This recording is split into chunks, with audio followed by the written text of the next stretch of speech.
मधु गौड जी, श्री जग्गा रेड्डी जी, श्री के राजू जी, श्री नरसिम्हा रेड्डी जी, वामसी जी, संपत जी, नदीम जावेद जी और रोहित चौधरी जी। यहाँ पर उपस्थित मंच पे सारे कांग्रेस पार्टी के नेतागण, पदाधिकारी और यहाँ पर जितने भी उपस्थित कांग्रेस पार्टी के कार्यकर्ता हैं, आप सबका इस सभा में बहुत बहुत स्वागत। आप तेलंगाना को मां बोलते हैं। ये एक जमीन का टुकड़ा नहीं है आपके लिए, ना एक नक्शे पे बनाई हुई लकीर है। ये आपके लिए वो धरती है जिसे आप मां समान मानते हैं, जिसके लिए आपके दिल में वो श्रद्धा है, वो प्रेम है और वो निष्ठा है जो एक बेटे या एक बेटी की अपने मां के प्रति होती है। शायद आप हट जाएं तो देख पाएंगे। इस धरती के लिए दिख रही है।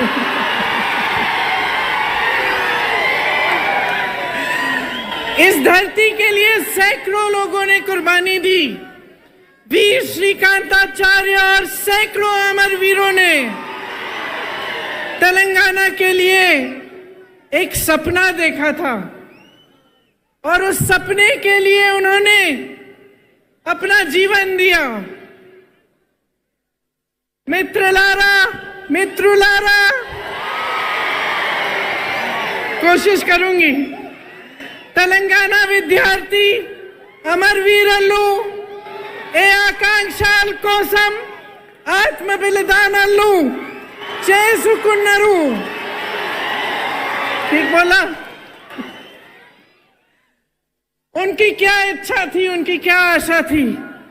उनकी इच्छा थी, उनकी लड़ाई थी कि यहाँ के युवाओं के लिए रोजगार बने, कि आने वाली पीढ़ियों को अपना पूरा हक मिले, उनके साथ ज्यादती न हो। किसानों के लिए उन्होंने ये सपना देखा था कि उनको पानी मिले, फसलों का सही दाम मिले, कर्ज का बोझ न उठाना पड़े। अपनी बहनों के लिए ये सपना देखा था कि पूरी तरह से उन्हें भी अपना हक मिले और सारी सुविधाएं मिले। वारंगल, रेड्डी, नलगोंडा, करीमनगर, महबूबनगर जैसे शहर भी हैदराबाद की तरह विकसित हो, उनका नाम भी पूरी देश दुनिया में मशहूर हो। ये शहीद जिन्होंने तेलंगाना के लिए अपना जीवन दिया, ये चाहते थे कि बाबा साहेब अम्बेडकर, महात्मा फूले जी, कोमरम भीम जी का जो सपना है वो साकार हो। सबको सामाजिक न्याय मिले, सबको समान हक मिले। पूरे तेलंगाना का यही नारा था, नीरू निद्दलू नियमकालू। पानी, फंड्स और रोजगार, यही आप सबका नारा था। इसके लिए सैकड़ों कुर्बानियां दी गई। किसान, युवा, महिलाएं, दलित, आदिवासी सब आंदोलन के नायक थे। यहाँ की बेटे, यहाँ की बेटियां इस आंदोलन के नायक थे। ऐसा कोई एक नेता नहीं था जिसने इस आंदोलन को आगे बढ़ाया। ये आपका आंदोलन था, तेलंगाना की धरती के बेटे और बेटियों का आंदोलन था। उन्होंने कुर्बानियां दी, उन्होंने आंदोलन किया और इन कुर्बानियों की वजह से आज हम तेलंगाना प्रदेश में खड़े हैं। आप तो जानते ही होंगे, मेरे परिवार ने भी कई कुर्बानियां दी इस देश के लिए। इंदिरा भी शहीद हुई। मिट्टी के लिए कुर्बान होने का मतलब क्या होता है? ये मैं जानती हूं, मेरा परिवार जानता है और समझता है। जब हम सब कहते हैं कि किसी शहीद की कुर्बानी व्यर्थ नहीं होनी चाहिए, तो इसका मतलब क्या होता है मेरे परिवार के सदस्य जानते हैं। और यहां तेलंगाना में एक एक पुरुष, एक एक महिला जानती है, क्योंकि आप में से हजारों लोगों ने यही कुर्बानी दी अपने प्रदेश के लिए और अपने देश के लिए। कुर्बानियां एक विचार के लिए दी जाती हैं। दिल में जो इंसान जिस चीज में विश्वास करता है, जिसके लिए लड़ता है, उसके लिए कुर्बानी दी जाती है। जब सैकड़ों युवाओं ने तेलंगाना के लिए कुर्बानी दी, तो मेरी मां सोनिया जी ने गहराई से ये समझा कि यहाँ की आवाज क्या है, यहाँ की जनता क्या चाहती है। और मुझे याद है कि एक सरल निर्णय नहीं था, एक तरह से एक मुश्किल निर्णय था, क्योंकि अगर सोनिया जी उस समय सत्ता के बारे में सोचती या अपनी पार्टी के लिए राजनीति के बारे में सोचती, तो शायद ये निर्णय नहीं ले पाती। लेकिन सोनिया जी ने आपके बारे में सोचा, आपकी इच्छा के बारे में सोचा, जो आंदोलन आपने बनाया था उसके बारे में सोचा, जो आप चाहते थे उसको सुना, समझा और तभी ये निर्णय लिया गया। तेलंगाना जब बना तो ये स्पष्ट था कि ये प्रदेश अपना रास्ता अपने आप तय करेगा। सबकी यही इच्छा थी और आशा थी कि एक मजबूत प्रदेश बनेगा, कि जितनी आशाएं आंदोलन में व्यक्त की गई थी, जितने बलिदान दिए गए थे, उनका आदर होता। और सब चाहते थे कि चाहे हमारी सरकार बने, चाहे किसी और की सरकार बने, लेकिन तेलंगाना एक नया प्रदेश बना है, अपने आंदोलन से उभरा है। इसमें सब किसान, दलित, आदिवासी, जनता, युवा सब शामिल हुए। तो हम सब चाहते थे कि कैसी भी सरकार आए, चाहे हमारी सरकार भी ना हो, लेकिन तेलंगाना के लिए कुछ अच्छा करके जाएगी और कुछ बनाएगी और आपको विकसित बनाने के लिए दिन रात काम करेगी। लेकिन अफसोस की बात है कि जो सपना और जो आपकी इच्छा थी नीरू निदलू नियमकालू की, वो अभी तक पूरी नहीं हुई। आज परिस्थितियां ये है कि सत्ताधारी नेताओं को ही पानी मिल रहा है। सारा फंड सत्ताधारी नेताओं को ही मिल रहा है और सारी जो नौकरियां हैं यहाँ के युवाओं को मिलने के बजाय उनके करीबियों और उनके दोस्तों को मिलती हैं। ये आपका सपना नहीं था। बीआरएस सरकार यहाँ एक शासन चला रही है जिसमें आपके सपने साकार नहीं हो पा रहे हैं। उनको शायद ये लगता है कि ये प्रदेश उनकी जागीर है और वे इसके नए जागीरदार हैं। लेकिन इसके लिए आप नहीं लड़े, इसके लिए आपके बहनों, आपकी भाइयों ने बलिदान नहीं दिया, इसके लिए आपका आंदोलन नहीं चला। आपका आंदोलन इसलिए चला कि आपको अपना पूरा हक मिले, कि जितने रोजगार बन रहे हैं वो यहाँ के युवाओं और युवतियों को मिले।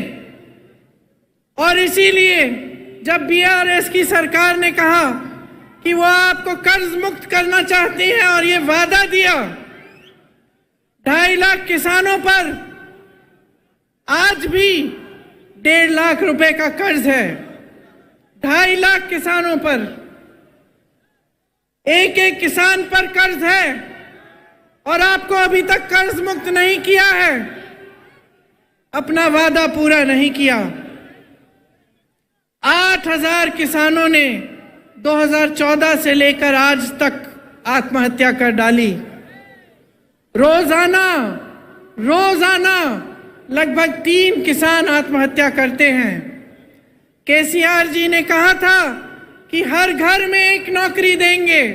मैं आप सबसे पूछना चाहती हूं, आपके घरों में नौकरी मिली कि नहीं? नहीं मिली। नहीं, यहाँ के हाल में यहाँ के 40 लाख युवा बेरोजगार हैं। 2018 में इन्होंने कहा था कि हर महीने 3,000 रुपए बेरोजगारी का भत्ता मिलेगा। आपको मिल रहा है ये भत्ता? अगर भत्ता देते तो एक युवा को आज 1.5 लाख से ज्यादा रुपए मिलते। क्या मिल रहे हैं आपको? क्या मिले आपको? 2 लाख नौकरियों के पद खाली पड़े हैं, सरकार में भरे नहीं गए हैं, आपको नहीं दिए गए। भर्तियों का खाल देखिए, टीपीएससी का पेपर लीक हो गया, कोई एक्शन लिया इन्होंने? किसी पे कार्रवाई हुई? जिन बच्चों ने मेहनत से पढ़ाई की थी, जिनके माता पिता ने अपनी मेहनत और ईमानदारी की कमाई से उनकी फीस दी थी ट्यूशन के लिए, उनकी कोई मदद, कोई सहायता हुई? पिछले 9 सालों में 12 स्टेट यूनिवर्सिटीज में एक भी भर्ती नहीं हुई है। सोचिए आप, उस्मानिया जैसी तमाम यूनिवर्सिटीज टीचर्स और फंड की कमी से जुड़ रही हैं। एक भी सरकारी यूनिवर्सिटी नहीं बनाई गई। प्राइवेट यूनिवर्सिटी जरूर बनाई हैं जिसमें आपको लूटा जाता है और फीस इतनी ज्यादा होती है कि आधी जनता तो उसको दे नहीं पाती। एससी, एसटी, ओबीसी, माइनॉरिटीज के लिए 15 लाख विद्यार्थियों के 4,000 करोड़ दबाकर बैठी है सरकार और कुछ नहीं किया है। भर्तियां नहीं हो रही हैं अध्यापकों की, कोई नौकरियां नहीं मिल रही हैं युवाओं की। तो ये परिस्थितियां हैं आज आपकी। आपको बहुत चीजें कही गई थी, बहुत वादे किए गए थे, लेकिन वो वादे पूरे नहीं किए। आप शायद जानते नहीं होंगे कि बच्चों के स्कूल भी कम हो गए हैं। कम बच्चे एनरोल हो रहे हैं पाठशालाओं में और शिक्षा का ही बजट कम कर दिया है। हाँ, आप सोचिए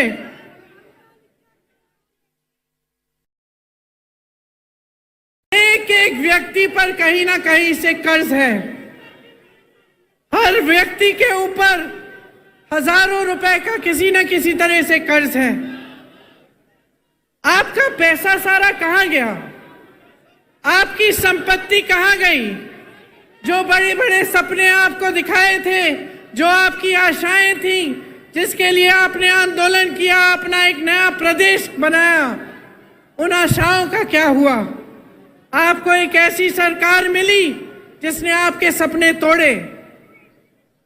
तो अब आपको तय करना पड़ेगा बहनों और भाइयों, कुछ महीनों में यहां पे भी चुनाव आएगा। मैं हर रोज पिछले 2 हफ्तों से कर्नाटका में प्रचार के लिए जा रही हूं। आज आखिरी दिन है। वहां खूब भाषण देके आई हूं और क्या कहती हूं मैं वहां, आप भी सुन लीजिए कि देखिए, ये प्रदेश, ये देश आपका है और खास तौर से तेलंगाना, जहां पे आपने युवाओं ने बलिदान दिया इस प्रदेश को बनाने के लिए, ये आपका है। इसकी सुरक्षा, इसको संभालना, इसके भविष्य को मजबूत बनाना आपका भी कर्तव्य है। सबसे बड़ी जिम्मेदारी आपकी है। जब आप एक सरकार को चुनते हैं तो अगर आप जागरूक नहीं बनते, अगर आप ये नहीं देखते कि इस सरकार ने हमारे लिए क्या किया, कैसी स्कीम्स बनाई, हमारी आज परिस्थितियां कैसी हैं, पहले से सुधरी हैं कि पहले से ज्यादा मुश्किल परिस्थितियों में हैं हम, और उस जागरूकता के साथ आप नई सरकार नहीं चुनेंगे, तब नुकसान किसी नेता का नहीं होगा बहनों और भाइयों, नुकसान आपका होगा, नुकसान मेरी बहनों आपका होगा, आपके बच्चों के भविष्य का होगा। तो ये चीजें बहुत गहराई से आपको समझनी चाहिए।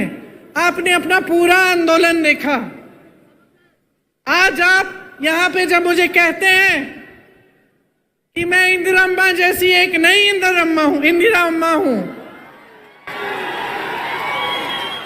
ये हल्की बात नहीं है बहनों और भाइयों, ये हल्की बात नहीं है। जब आप ऐसे कहते हैं तो मुझे अपनी जिम्मेदारी का एहसास होता है, क्योंकि आप उस महिला को याद कर रहे हैं जो 40 साल से पहले ही गुजर चुकी हैं, शहीद हो गई देश के लिए 1984 में। आज हम 2023 में हैं, लेकिन आप उनको श्रद्धा के साथ, श्रद्धा पूर्वक, प्रेम के साथ याद कर रहे हैं, और आप अभी भी आशा रख रहे हैं कि उनकी तरह कोई आपकी मदद करे, क्योंकि वो एक ईमानदार नेता थी, अपनी देश के लिए समर्पित थी और आपके भविष्य के लिए समर्पित थी। तो जब आप ऐसा कहते हैं तो मेरे मन में एक बहुत बड़ी जिम्मेदारी का एहसास होता है कि आपके सामने खड़े होकर मैं ना झूठे वादे कर सकती हूँ, ना झूठी बातें बता सकती हूँ, और आपके सामने जब मैं खड़ी होती हूँ तो ईमानदारी से मैं सच बोलना चाहती हूँ, और मैं यही कहना चाहती हूँ जिसमें आपकी भलाई है। इसीलिए आपने सोनिया अम्मा का नाम भी लिया, और आपको मालूम है कि आपके प्रदेश को बनाने में उनकी भूमिका बहुत रही। मैं उनकी बेटी हूँ, यहाँ अगर आपके सामने खड़ी हूँ तो मैं समझती हूँ कि ये निर्णय उन्होंने पूरी जिम्मेदारी से लिया और वे भी आपके लिए आजीवन समर्पित रही। तो अब आपकी भलाई की बात क्या है? आपकी भलाई की बात यह है कि आप एकदम जागरूक बने। आजकल जैसे राजनीति यहाँ चल रही है पूरे देश में कि काम कोई नहीं कर रहा है, दूसरों के काम पर अपना नाम डाला जा रहा है। चुनाव के समय आपकी बातों को करने के बजाय दुनिया भर की बातें चल रही हैं। धर्म के नाम पर, जाति के नाम पर आपको गुमराह किया जाता है, आपके जज्बातों को उभारा जाता है ताकि आपका वोट मिल जाए, सत्ता मिल जाए, और उसके बाद कोई काम करने की जरूरत नहीं है, क्योंकि 5 साल बाद फिर से आपके जज्बातों पर वोट मांगेंगे, अपने काम पर वोट नहीं मांगेंगे, विकास पर वोट नहीं मांगेंगे। ये जो bye bye Modi, bye bye KCR आपने लिखा है, अगर आप सचमुच बाय बाय चाहते हैं तो अपनी जिम्मेदारी को समझिए। जो पार्टियां आपको बता रही हैं उनको परखिए, पढ़िए, देखिए कांग्रेस पार्टी क्या कह रही है। आज ये हैदराबाद का यूथ डिक्लेरेशन किया गया, ये आपका सम्मान है कि हम आज ये डिक्लेरेशन कर रहे हैं, और हम सब नेता यहाँ बैठे हुए, सब जो यहाँ मौजूद हैं, इस डिक्लेरेशन के लिए आपके प्रति जवाबदेह बनेंगे। अगर हमारी सरकार बनेगी, 5 साल बाद ये काम नहीं किए गए तो हमें निकाल देना।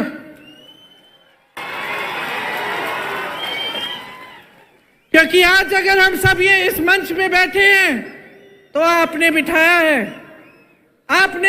है, और इसका एहसास हम सबके दिलों में होना चाहिए। इस यूथ डिक्लेरेशन में ये कहा हमने कि आंदोलन में शहीदों के परिवारों के लिए एक सदस्य को जरूर सरकारी नौकरी मिलेगी। हम ये भी कह रहे हैं कि शहीदों के माता पिता या उनकी पत्नियां को 25,000 रुपए की मासिक पेंशन दी जाएगी। 2 लाख सरकारी पद जो आज खाली पड़े हैं, इनको 1 साल के अंदर अंदर हम भरना चाहते हैं और इसका पूरा प्रयास करेंगे। जो SC, ST, OBC का बैकलॉग है भर्तियों में, इसको हम पूरा करेंगे। भर्ती के लिए हर साल एक जॉब कैलेंडर बनाया जाएगा। इसमें आपको पता चलेगा कि भर्ती के इम्तिहान कब हैं और इनके रिजल्ट कब आएंगे, ताकि स्कैम्स और घोटाले कम हों। बेरोजगार युवाओं के लिए हर महीने 4,000 रुपए बेरोजगारी भत्ता हम कह रहे हैं देंगे। और ये उस तरह का भत्ता नहीं होगा जो आज तक आपने देखा नहीं है, जो KCR जी ने आपको वादा करके बताया था। हम ये निर्णय ले रहे हैं कि आपको मिलेगा और ये हम पूरा प्रयास करेंगे कि जल्दी से जल्दी अगर सरकार बने तो ये काम शुरू होगा। प्रदेश के 7 जोन्स में एम्प्लॉयमेंट एक्सचेंज बनाना चाहते हैं हम, और हर जिले में, जैसे रेवंत जी ने भी आपको बताया, स्किल डेवलपमेंट सेंटर बनाया जाएगा। तेलंगाना में सरकारी सहायता पाने वाली प्राइवेट कंपनीज की भर्तियों में तेलंगाना के युवाओं को 75% आरक्षण मिलेगा। स्पेशल गल्फ सेल बनेगा, जिसमें जो गल्फ के देशों में रोजगार के रास्ते बनते हैं, उनकी सुविधा आपके लिए बनाई जाएगी। शिक्षा को बढ़ावा दिया जाएगा। इन्होंने शिक्षा की बजट कम की है। आप सोचिए कि किस तरह का भविष्य बनाना चाहते हैं आपके लिए, अगर स्कूल ही नहीं खुलवा रहे हैं, अगर शिक्षा की बजट कम हो रही है। SC, ST, OBC, माइनॉरिटीज और EWS के जरूरतमंद बच्चों के लिए फीस का रीइंबर्समेंट किया जाएगा। जो 4,000 करोड़ सरकार के ड्यूज हैं, वो क्लियर किए जाएंगे। खम्बम, मेडक में नई इंटीग्रेटेड यूनिवर्सिटीज बनाई जाएंगी। शिक्षा प्राप्त कर रही 18 साल से ऊपर की लड़कियों को इलेक्ट्रिक स्कूटर मिलेगा। हाँ, ये मुझे भी पसंद है, ये वाला। 4 नई IIIT बनाना चाहते हैं हम। वर्ल्ड क्लास की स्पोर्ट्स यूनिवर्सिटी, ये सब काम हम करना चाहते हैं। और इसके अलावा बहुत सारी चीजें इस यूथ के जो आपने ये जो डिसीजंस लिए हैं, उसमें लिखे गए हैं। आप सबको पढ़ना चाहिए और सबको अच्छी तरह से समझना चाहिए। तो अंत में मैं सिर्फ इतना कहना चाहती हूं कि अगर आज आपको अपने भविष्य को बचाना है, अपने प्रदेश को आगे बढ़ाना है, अपने देश को गलत तरह की राजनीति से बचाना है और एक ऐसी राजनीति स्थापित करनी है जिसके लिए जनता सर्वोपरि है, तो आपको जागरूक बनना एकदम सबसे ज्यादा महत्वपूर्ण चीज यही है। आपको जागरूक बनना पड़ेगा। मैं यही मांगने आई हूं आपसे, बार बार आपसे मिलती रहूंगी, बातें करती रहूंगी, और मेरी इच्छा यही है कि जो सपने शहीदों ने, आपकी बहनों, आपके भाइयों ने आपके प्रदेश के लिए देखे, जिन सपनों को साकार करने के लिए सोनिया अम्मा ने और कांग्रेस पार्टी ने ये निर्णय लिया था, और जिस प्रदेश के लिए इंदिरा अम्मा ने दिन रात काम किया था, वो एक विकसित मजबूत प्रदेश बने जो पूरी दुनिया में मशहूर रहे। यही मेरी इच्छा और आशा है। आप सबने बहुत बहुत ध्यान से मेरी बातों को सुना, इसके लिए मैं आपको बहुत धन्यवाद देती हूँ। बहुत धन्यवाद देती हूं।